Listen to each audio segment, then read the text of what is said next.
The sensory laws, sensory thresholds and sensory adaptation. በዚህ ክፍል 2.2 sensory threshold and sensory adaptation የሚሉትን በስፋት እናያለን። አብራችሁኝ ነው። sensory threshold ምንድነው? It is the minimum point of intensity a sound can be detected. A sound can be detected ሊሆን ይችላል። The color to be detected ሊሆን ይችላል። እንዲሁም the stimulus to be detected በቃ the minimum point of intensity ነው። There are two laws of sensory threshold ይላል the law of absolute threshold and the law of difference threshold። ሁለት አይነት ሴንሰሪ ትሬሽሆልዶች አሉን። የመጀመሪያው አብሶሉት ነው። አብሶሉት ትሬሽሆልድ የሚባለው ምንድነው? It is the minimum amount of stimulation a person can detect is called the absolute threshold። ዝቅተኛው የስቲሙለስ ኢንተንሲቲ ነው። እንግዲህ አንድ ሰው ድምጽ ለመስማት ዝቅተኛ አማውንት የኔን ድምጽ ለመስማት ለምሳሌ እኔ ከማውጣው የተወሰነ ዝቅ አድርጌ እንዲሰማችሁ በሚያደርግ ሳውንድ ኢንተንሲቲ ያ ሳውንድ ኦፍ ኢንተንሲቲ አብሶሉት ትሬሽሆልድ ይባላል። ዝቅተኛው ለምሳሌ አንድ ሰው ሲያወራ አይሰማም ትሉታላችሁ አይደል? ወይም ደግሞ የሆነ ከለር የሆነ ያህል እስኪደምቅ ድረስ አይታይም እንላለን። ለምንድን? አብሶሉት ትሬሽሆልድ ስለሚያስፈልገው ነው። ሚኒመም አማውንት ኦፍ ኢንተንሲቲ ይጠይቃል አንድን ነገር ለማየት ወይም ደግሞ ለመስማት። ያ ምንድነው? አብሶሉት ትሬሽሆልድ ነው ማለት ነው። ለምሳሌ a cup of coffee would require a certain amount of sugar before you could detect a sweet taste አይደል? ቡና ለምሳሌ አንድ ሲኒ ቡና ላይ የሆነ አማውንት ኦፍ ሹገር ያስፈልጋል ስዊት የሆነ ቴስት ለማምጣት። ያቺ ሚኒመም አማውንት ኦፍ ሹገር አብሶሉት ትሬሽሆልድ ነች። ቀላል ኮንሴፕት ስለሆነ ቀላል አድርጋችሁ ለመያዝ ሞክሩ። ሌላው ምንድነው? the absolute threshold is also affected by factors other than the intensity of stimulus። እንግዲህ ኢንተንሲቲው አብሶሉት ትሬሽሆልድ የምንለው ነገር ሚኒመም አማውንት ኦፍ ሹገር እንዳለች ሆኖ አፌክት የሚያደርጉት ግን ሌሎች ፋክተሮች አሉ ይለናል። ዲቴክሽን ኦፍ ስቲሙለስ ዲፔንድ ኦን ቦዝ ኢትስ ኢንተንሲቲ ኤንድ ዘ ፊዚካል ኤንድ ሳይኮሎጂካል ስቴት ኦፍ ዘ ኢንዲቪዥዋል። ከኢንተንሲቲው ከፊዚካል ኢንተንሲቲው ባሻገር ነው የሚለን። እንግዲህ ሳይኮሎጂካል ስቴታችን የኛ አስፈላጊ ነው ያን ነገር ዲቴክት ለማድረግ። ለምሳሌ በጨለማ እየተጓዝን እንደሆነ አስዩም አድርጉና ከጀርባችን ያለ የሰው ልጅ እርምጃ ለመስማት የኛ ሳይኮሎጂካል ስታተስ በጣም ወሳኝ ነው።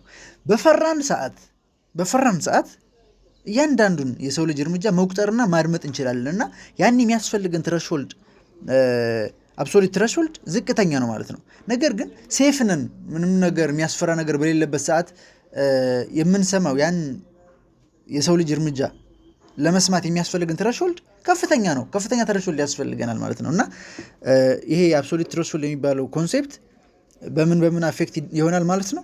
ኖት ኦንሊ ኢን ዘ ኢንተንሲቲ በት ዘ ሳይኮሎጂካል ስታተስ ኦፍ ዘ ኢንዲቪጁዋል ኢዝ ዋን ቲንግ ማለት ነው። ኮንሲደር መደረግ ያለበት ነገር ነው። ምን አይነት ሲቹዌሽን ላይ ነን የሚለውም ነገር አብሶሉት ትሬሽሆልድን አፌክት ያደርጋል ማለት ነው። የሚቀጥለው ኮንሴፕት ዘ ዲፈረንስ ትሬሽሆልድ ነው። ምንድነው ዲፈረንስ ትሬሽሆልድ ስንል ደግሞ ኢን አዲሽን ቱ ዲቴክቲንግ ዘ ፕሬዘንስ ኦፍ ስቲሙለስ። እንግዲህ መጀመሪያ ላይ ምንድነው ያልነው?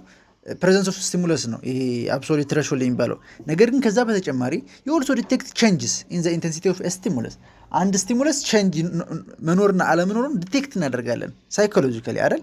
ለምሳሌ የሰማነው ድምፅ ቮሊዩሙ ድምፁ ሞር ኢንተንሲፋይ ሆኗል አልሆነም፣ መጀመሪያ ከለመድነው ድምፅ ማለት ነው የሚለውን ዲቴክት እናደርጋለን እኛ ብዙ ጊዜ። ወይንም ደግሞ መጀመሪያ ካነሳነው ሲናሪዮ አንድ ሲኒ ቡና ላይ የሆነ ያህል አማውንት ኦፍ ሹገር ከተደረገ በኋላ ስዊት የሆነውን ቴስት ዲቴክት ማድረግ እንችላለን። ከዛ ግን ሌላ ተጨማሪ አዲሽናል አማውንት ኦፍ ሹገር አድ ብናደርግ እዛ ላይ ቼንጁን ዲቴክት ማድረግ እንችላለን። ተግባባን? ስለዚህ ዲፈረንስ ትሬሽሆልድ የሚባለው ነገር ይሄ ነው። ዘ አማውንት ኦፍ ቼንጅ ነው። ዘ ሚኒመም አማውንት ኦፍ ቼንጅ ይለናል እዚህ ጋር እንደምታዩት። ኢት ኢዝ ዘ ሚኒመም አማውንት ኦፍ ቼንጅ ዛት ካን ቢ ዲቴክትድ ኢዝ ኮልድ ዲፈረንስ ትሬሽሆልድ። ፎር ኤግዛምፕል ካፕ ኦፍ ኮፊ ይላል። አሁን እንደጠቀስኩላችሁ ካፕ ኦፍ ኮፊ ላይ የሚጨመረው አማውንት ኦፍ ሹገር ስዊት ቴስቱን ዲቴክት ካደረግን በኋላ ኢፍ ዊ አድ ተጨማሪ አዲሽናል አማውንት ኦፍ ሹገር ምን ማድረግ እንችላለን ማለት ነው? ቼንጁን ዲቴክት ማድረግ እንችላለን። በተመሳሳይ you would have to increase the intensity of the sound from your tape recorder in a certain amount before you could detect the change in volume። እንግዲህ ዲፈረንሱን ለማወቅ መጀመሪያ እኛ ዲቴክት ካደረግንበት ትሬሽሆልድ አብሶሉት ትሬሽሆልድ በተጨማሪ some amount of sound increase ማድረግ አለብን ማለት ነው ቼንጁን ዲቴክት ለማድረግ። Like the absolute threshold, the difference threshold for a particular sensory experience varies from person to person and from occasion to occasion። ከሰው ሰው እንዲሁም ከሁኔታዎች አንጻር የተለያየ ይሆናል ማለት ነው። ስለዚህ ሳይኮሎጂስቶች formally define the difference threshold as a minimum change in stimulation that can be detected 50% of time by a given person። አሁን እንዳልኩት ምን ያህል ፐርሰንት ነው የጨመረው? የሆነ ያህል ከቆየም በኋላ ሳውንዱ ከኛ ጋር ከተለማመር ነው በኋላ ቼንጅ ሲኖር ያን አማውንት ኦፍ ቼንጅ የሰው ልጅ ሴንስ አድርጎ ዲቴክት ማድረግ ይችላል ማለት ነው። የሚቀጥለው ኮንሴፕት ሴንሰሪ አዳፕቴሽን ነው። ምንድነው ሴንሰሪ አዳፕቴሽን? one possible reason is that እንግዲህ ላይ የተጠቀሰ ነገር አለ stimulus remain constant in intensity you will gradually stop noticing። አያችሁ አንዳንድ ስቲሙለሶችን አንዴ ከሰማናቸው በኋላ በተደጋጋሚ ሴንሰሮቻችን ዲቴክት የሚያደርጋቸው ከሆነ ለምሳሌ ኦደር ሊሆን ይችላል፣ ጠረን ሊሆን ይችላል። የሆነ ጊዜ ለመጀመሪያ ጊዜ ሴንስ ካደረግነው በኋላ እዛው ሲቹዌሽን ላይ እዛው ኤንቫይሮንመንት ላይ ከቆየን ሴንሰሮቻችን ዲቴክት ማድረግ ያቆማሉ ወይም ደግሞ ምንድነው አዳፕት ያደርጉታል ማለት ነው። ለምሳሌ ወደ ስዊሚንግ ፑል ብንገባ ይላል አፍተር ዳይቪንግ ኢንቱ ኤ ስዊሚንግ ፑል መጀመሪያ ላይ በጣም የማንቀጥቀጥ ወይም ደግሞ የብርድ ስሜት ይሰማናል አይደለም? you might shiver ይላል እንደው yet a few minutes later you may invite someone አያችሁ to join the swimming። እንደውም ከተወሰነ ጊዜ በኋላ ሌሎችን ሰዎች ራሱ ኢንቫይት ልናደርግ እንችላለን ወደ ዋና just water is fine ብለን ማለት ነው። on entering a friend dormitory room ይለናል ሌላ ኦኬዥን ሲመጣ you may be struck by the repugnant stench on months old garbage። በጣም የቆየ ጋርቤጅ በመኖሩ ምክንያት በጣም መጥፎ ጠረን ዲቴክት ልናደርግ እንችላለን ጓደኞቻችን ዶርም ስንገባ። ነገር ግን ከተወሰነ ጊዜ በኋላ ሴንሰሮቻችን አዳፕት ያደርጉታል። ሴንሰሪ አዳፕቴሽን የሚባለው ኮንሴፕት ይሄ ነው። all tendency of our sensory receptor to have decreasing responsiveness። እንግዲህ decreasing responsiveness ነው። መጀመሪያ ሪስፖንሲቭ ነበሩ። ለመጀመሪያ ጊዜ ዲቴክት ሲያደርጉት ያን ሽታ ሊሆን ይችላል፣ ያን ቅዝቃዜ ሊሆን ይችላል፣ በጣም ሪስፖንሲቭ ነበሩ። ነገር ግን ያ ሪስፖንስ አዳፕት በማድረግ ዲክሪዝ ያደርጋል። ይሄ ሪስፖንሲቭነስ ዲክሪዝ ያደርጋል ቱ አንቼንጂንግ ስቲሙለስ ኢዝ ኮልድ ሴንሰሪ አዳፕቴሽን። አሁን እንዳልኳችሁ ሴንሰሪ አዳፕቴሽን እንለዋለን ማለት ነው። ሴንሰሪ አዳፕቴሽን ሌትስ ዩ ዲቴክት ፖቴንሻሊ ኢምፖርታንት ቼንጅ ኢን ዩር ኢንቫይሮንመንት ዋይል ኢግኖሪንግ አንቼንጂንግ አስፔክትስ ኦፍ ኢት። ለምሳሌ ይላል when vibration repeatedly stimulates your skin you stop noticing them አይደል?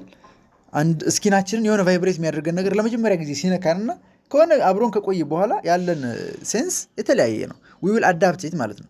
thus if you were having a bumpy train ride that made your seat vibrate against your button you would initially notice the vibration። መጀመሪያ ለምሳሌ ባይስክል ላይ ሊሆን ይችላል መቀመጫችን የማይመች ቫይብሬሽን ቢኖረን ነገር ግን but it would serve little purpose for you to continue noticing them።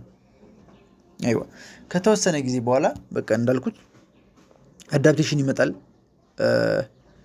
ኖቲስ ማድረግ ራሱ ልናቆም እንችላለን መኖሩን ማለት ነው። likewise once you have determined that the swimming pool water is cold or that your friend's room smells it would serve little purpose to continue noticing those stimuli especially when more important change might be taking place elsewhere in your surrounding። ሌላ ኖቲስ የምናደርገው ነገር ሲኖር አሁን ሴንሰራችንን ወደ ጓደኛችን ዶርም ከሄድን በኋላ ለመጀመሪያ ጊዜ ታሞ ልንጠይቀው ሊሆን ይችላል ይሄር ነው ጓደኛችን ታሞ ሊሆን ይችላል ልንጠይቀው ይሄር ነው። በዛ ጊዜ ወዲያው ዶርም እንደገባን የሚሰማን ጠረን በጣም ሃይ ኢንተንስ ነው። ነገር ግን ሌላ አእምሯችንን ቢዚ የሚያደርገው ነገር አለ፣ የጓደኛችን መታመም አለ። ያ ነገር ቢዚ ስለሚያደርገን ሴንስ ማድረግ የሚፈልገው አእምሯችን ወደ ምንድን ነው ወደ ጓደኛችን ነው ማለት ነው። ይሄኛውን ነገር ሪስፖንሲቭነሱ ዲክሪዝ እያደረገ ይመጣል ማለት ነው። of course ይላል you will not adapt completely to extremely intense sensations such as severe pain or freezing cold። አሁን እንዲሁ አዳፕት ሊደረጉ የማይችሉ ኮምፕሊትሊ አዳፕት ልናደርጋቸው የማንችላቸው ሴንሶች አሉ። እንግዲህ ለምሳሌ ኢንተንስ የሆነ ሴንሴሽን ሊሆን ይችላል፣ ህመም በጣም ሴቨር የሆነ ህመም ቢሰማን አዳፕት የምናደርገው ነገር አይደለም። እንዲሁም በጣም ፍሪዚንግ ኮልድ በጣም ቅዝቃዜ ያለበት አካባቢ ላይ ሙሉ ለሙሉ አዳፕት ልናደርጋቸው የማንችላቸው ስቲሙለሶች አሉ ማለት ነው። ዚስ ኢዝ አዳፕቲቭ ቢኮዝ ቱ ኢግኖር ሰች ስቲሙላይ ማይት ቢ ሃርምፉል ኦር ኢቨን ፋታል። አንዳንድ ነገሮች አዳፕት ማድረጋችን የማንችልባቸው ምክንያቶች ምንድነው? ሰቨር ገዳይ ሁሉ ሊሆኑ ይችላሉ አይደለም። በጣም ደግሞ አደገኛ ሊሆኑ ይችላሉ እነዛ ነገሮች። ለዛ ያን ኮምፕሊትሊ አዳፕት ማድረግ የማንችልባቸው ሁኔታዎች አሉ ማለት ነው። ለዛሬ እዚህ ጋር ይበቃናል። በሚቀጥለው ቪዲዮ ፐርሴፕሽን የሚል እንጀምራለን። ቻናሉን ሰብስክራይብ በማድረግ ቤተሰብ ሁኑ። ላይክ ያደርጋችሁ ለጓደኞቻችሁ ሼር አድርጉላቸው። ታንክ ዩ ቬሪ ማች